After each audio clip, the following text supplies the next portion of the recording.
In June 1776, the American Continental Army was reeling. An ambitious invasion of Canada had collapsed into a brutal retreat through the northern wilderness, leaving the Patriot cause desperate for a decisive political victory to keep the rebellion alive. The epicenter of Patriot power was Philadelphia, where Benjamin Franklin was engineering the push for independence. He was America's most famous patriot, steering Congress toward an absolute break from the British Empire. But less than 50 miles away sat William Franklin, the royal governor of New Jersey.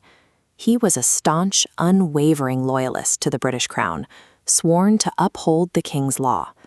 He also happened to be Benjamin's only surviving son. The two men were locked in a direct collision. The father was actively drafting the legislation for a rebellion against the empire his son was under oath to protect. The American Revolution required fighting a distant king, but it also demanded a brutal civil conflict that forced citizens to choose sides and permanently sever their own bloodlines.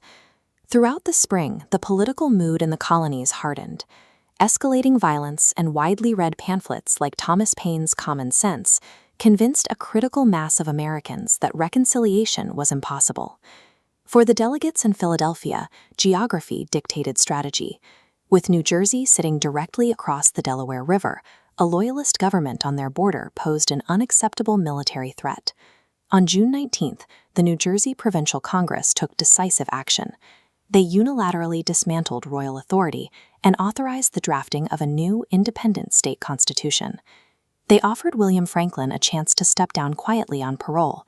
He refused, doubling down on his loyalty to the crown. In response, Patriot militias were ordered to arrest him. While the Continental armies struggled on the battlefield, the political war at home forced every colonist into a corner. Neutrality simply vanished.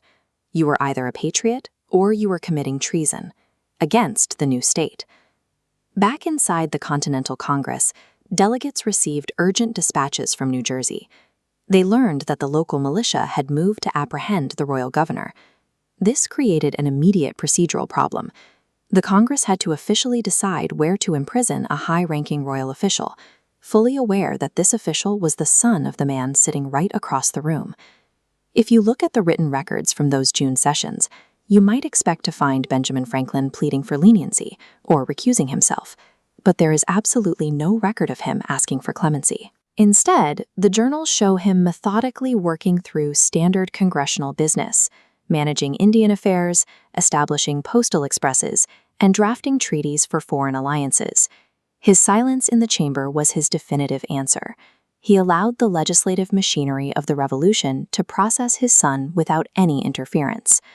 5 days later, on June 24, Congress received the final resolution from New Jersey, officially transferring custody of the governor to the Continental authorities. The language in the report was absolute, declaring William Franklin a virulent enemy to this country and a person that may prove dangerous. Congress voted to send William under heavy guard to Connecticut, where he would be confined indefinitely as a prisoner of war.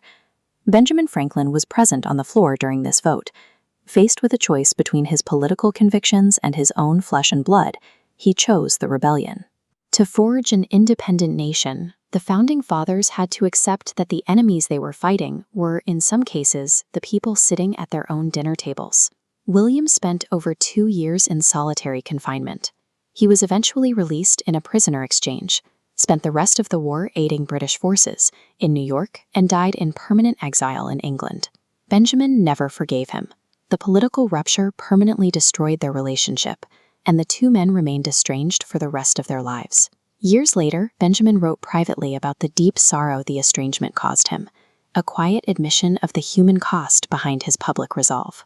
The destruction of the Franklin family was a blueprint for the extreme personal sacrifices the independence movement demanded from its citizens. That same divide fractured thousands of households from New England to the Carolinas. Neighbors turned on neighbors, and fathers arrested sons. When the Continental Congress finally approved the Declaration of Independence a few weeks later, the signatures on that parchment made those family ruptures legally and politically permanent. The Patriot cause required absolute commitment. Building a republic meant elevating the idea of the nation above all existing social and familial bonds. Building the United States required military endurance on the battlefield. It also demanded the deliberate, agonizing sacrifice of personal history and family loyalty.